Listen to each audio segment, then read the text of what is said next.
श्री गंगेश्वर महादेव स्वर्ग में भगवान विष्णु के चरणों से गंगा देवी की उत्पत्ति होती है, इसलिए गंगा जी का एक नाम विष्णु पादप समुता भी है।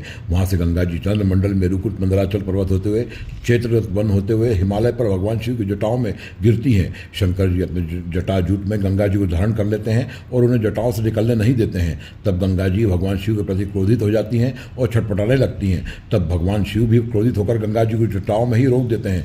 तब जटाओं में बद्ध होकर गंगा जी तप करने लगती हैं। तत्पश्चात भागीरथ भी तप और उपवास द्वारा भगवान शिव की आराधना करते हैं। उन दोनों पर तप और आराधना से प्रसन्न होकर भगवान शिव गंगा जी को जटा से मुक्त कर देते हैं। मुक्त होने के पश्चात गंगा जी महाकाल वन के उत्तर तट को अपने जल से पावन करती हुई समुद्र में मिल जाती हैं। समुद्र भी गंगा जी को पाकर उन्हें सभी नदियों में श्रेष्ठ कर देते हैं और गंगा के साथ रमण करने लग जाते हैं। एक बार ब्रह्मलोक में सभी देवताओं की सभा चल रही थी। यहाँ पर गंगा जी और राजर्षि महाभीष यानी समुद्र, तभी उस सभा में वायुदेव का आगमन होता है और वायुदेव गंगा जी को वस्त्रों को थोड़ा सा उड़ा देते हैं। यह देखकर सभी देवगण अपना सिर नीचे कर लेते हैं, लेकिन महाभीष समुद्र देव गंगा जी को निरंतर देखे जाते हैं और गंगा जी भी उन्हें देखकर मुस्कुरा देती हैं। तभी ब्रह्मा जी ये देखते हैं और गंगा जी और समुद्र देव दोनों को श्राप दे देते हैं कि आप दोनों जाएं और मृत्युलोक में जन्म लें। तब गंगा जी ब्रह्मा जी से विनय करती हैं। तब ब्रह्मा जी कहते हैं कि हे गंगे, तुम अष्टवसुओं के कारण आप अभिशक्त की गई हो, इसलिए समुद्र और तुम शीघ्र पवित्र महाकाल बन जाओ। वहाँ शिप्रा नदी में दक्षिण में उत्तम लिंग विराजमान है।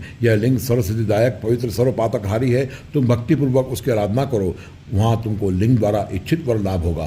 गंगा माता ब्रह्मा जी का कथन सुनकर सोचती हैं कि वहाँ मेरी प्रिय सखी शिप्रा से भी भेंट हो जाएगी और तुरंत महाकाल बन जाकर उस दिव्य लिंग का दर्शन करती हैं। वह सविधि दिव्य जल से उसका अभिषेक पूजन करती हैं और फिर अपनी प्रिय सखी शिप्रा से मिलकर उनका आलिंगन करती है। तभी शिप्रा जी यहाँ पर पूर्व वाहिनी होकर और तभी समुद्र का भी यहाँ पर आगमन होता है और गंगा जी उन्हें देखकर बड़े प्रसन्न होते हैं और सबके पूजन अर्चन से प्रसन्न होकर भगवान शिव भी उन्हें लिंग में से निकलकर दर्शन देते हैं और कहते हैं कि गंगा द्वारा पूजित होने के कारण यह लिंग अब गंगेश्वर नाम से त्रिलोक में प्रसिद्ध होगा। जब तक धरती विद्यमान रहेगी तब तक गंगा जी अपनी कला मात्र से यहाँ पर स्थित रहेंगी।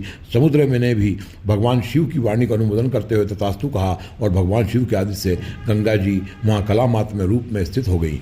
तब सभी देवता, गंधर्व, बालखिल्य, ऋषिगण तथा अन्य मुनिगण ने प्रसन्नता से श्री गंगेश्वर महादेव का अभिषेक पूजन किया और गंगा जी की स्तुति करी। जो व्यक्ति शिप्रा में स्नान के उपरांत श्री गंगेश्वर महादेव का दर्शन करता है उस 1000 गोदान का फल, सर्वतीर्थ स्नान फल, सर्वधर्म फल, सर्वयज्ञ फल, सर्वदान फल तथा सर्वयोग फल का लाभ प्राप्त होता है। जितने भी गुप्त एवं सिद्ध तीर्थ हैं उन सबकी यहाँ पर गुप्त रूप से उपस्थिति रहती है। सभी सिद्ध क्षेत्र यहाँ पर कला मात्र से विद्यमान है। वर्तमान में यह लिंग उज्जैन के श्री मंगलनाथ पर नदी के किनारे स्थित है।